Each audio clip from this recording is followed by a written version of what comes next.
The liberal media finally admitting that the so-called Inflation Reduction Act was a marketing ploy. It doesn't reduce inflation. It actually, based on all the policies pushed through in recent months, it doesn't reduce the deficit at all. It actually adds to the deficit over a period of a decade, about $300 billion higher if you lump in some of the recent spending bills signed into law. The Inflation Reduction Act, it was. So now the media can say, oh, it was a marketing gambit. Meantime, President Biden and his cabinet are preparing, or members of it, are preparing to take a victory lap, traveling to 23 states in the coming week to tout the spending bill. It's a tax and spending bill. Joining me now, Florida Congresswoman, House Homeland Security Committee member, and House Agriculture Committee member, Cammack. Congresswoman, these members of the media, they really know no shame. No, it's ridiculous. It's, as you said, it's a marketing ploy, and we knew that from the beginning. It's Build Back Broke all over again, just in new packaging. It's the same Green New Deal provisions that are actually going to make gas more expensive, fertilizer more expensive, energy heating bills more expensive. In fact, I was talking with somebody yesterday, and they said, you know, I was waiting to make some renovations on my home, but one, I can't afford it anymore. Two, you can't get any of these products anymore. And then we found out that there's little tax credits in there, like 30% tax credits if you're able to replace the windows in your home. I have a window manufacturer in my district. They're 18 months behind, and you can't afford it anyways. So all these these things that they've done that say, oh, we're going to lower the price of fuel, we're going to lower the price of gas, we're going to save the environment. It's nonsense. It's a sellout to China, and we're selling out the American people in the process. And it's ridiculous that they're now traveling 23 states on taxpayer dime. They should be ashamed. And Scott Shellady, jump in here. The Penn-Wharton budget model does find that it increases inflation in the first few years, and then over time, the deficit reduction that would supposedly reduce inflation is more than offset by higher deficits from the Veterans Benefit Bill, infrastructure, and semiconductor bills, period. Right. Well, here's the deal. He said the quiet part out loud, right? I've been waiting 18 months to sign this. Well, 18 months ago, we didn't have inflation. So, you know, that's not true. So this is Build Back Better, absolutely, but a smaller version. And so he said the quiet part out loud. Number two, to their brilliant marketing ploy. How about this? They only do that so that they can say that you voted against inflation reduction. The next bill is going to be probably Let Children Live bill, so they can say that you voted against letting children live. I mean, it's an absolute travesty, and it's shame on us, or me even, for trying to parse through it all, because you know it's not true. It's an absolute disaster.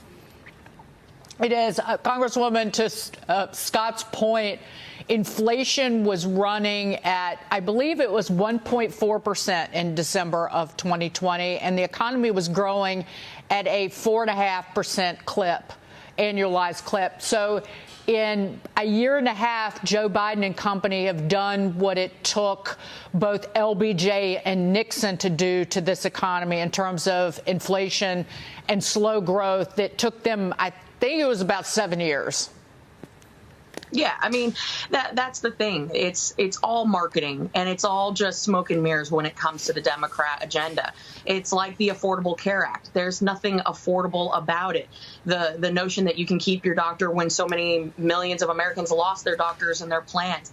That is what their ploy is. They name these bills things that have nothing to do with the actual text. It's like their voting bill, the For the Politicians Act. They had to tuck it into a NASA bill because they couldn't sell it as a total giveaway for voting for non-citizens. That is what they do. And that's why it's so important that we read the bills to know what's actually in it. But unfortunately, Nancy Pelosi doesn't even want us to do that or let the American people know what's in it.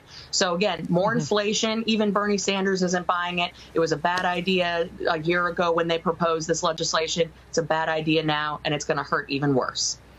And one thing that the Democrats don't want us to focus on is the wide open border and the financial hardship and the human suffering because of this policy that's coming straight from the White House.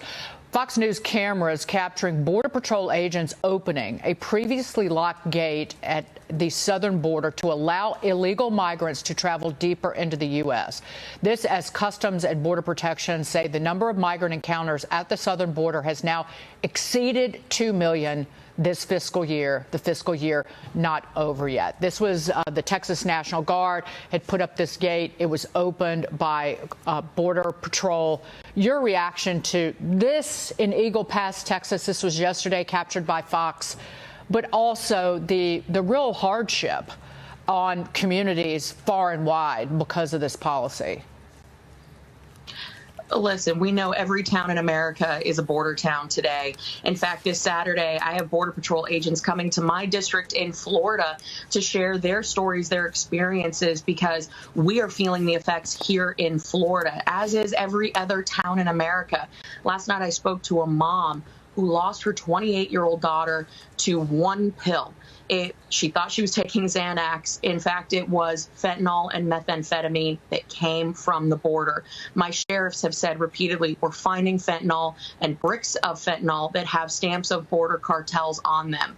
This is killing Americans. It's impacting every single person in America today. Every family is being impacted by this. And the footage that you're showing, I mean, that's heartbreaking to see the opening of the gates on that property right there. I feel like the Border Patrol agents, and I say this from experience, having been there and talked to them, they feel like their hands are tied. They're damned if they do and they're damned if they don't. And they have no one in Washington to back them up. They need a policy that says that they're going to be allowed to do their jobs.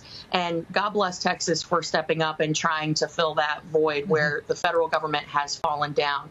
And just my final thought on this, and I'll close with this, I think this is the leftist agenda, right? They rename everything. Everything has a new definition. We're not in a recession. You're not a woman. Everything is a different thing. Their idea and definition of secure is not what you and I believe it is. So they're trying to redefine what secure means. So we got to get back to just basic common sense in this country, and it starts with border security. And from there, things will get better, I promise. Well, it's the party that used to be for big government, and they've gotten bigger government. But government in the last year, bureaucrats and, with respect, elected officials have failed the American people. Starting with the COVID pandemic. It's been an utter failure, and the bigger government gets, the worse it is for working men and women, because they don't care. It's meism, not youism, you, the constituent. Congresswoman Cammack, good to see you. Thank you so much.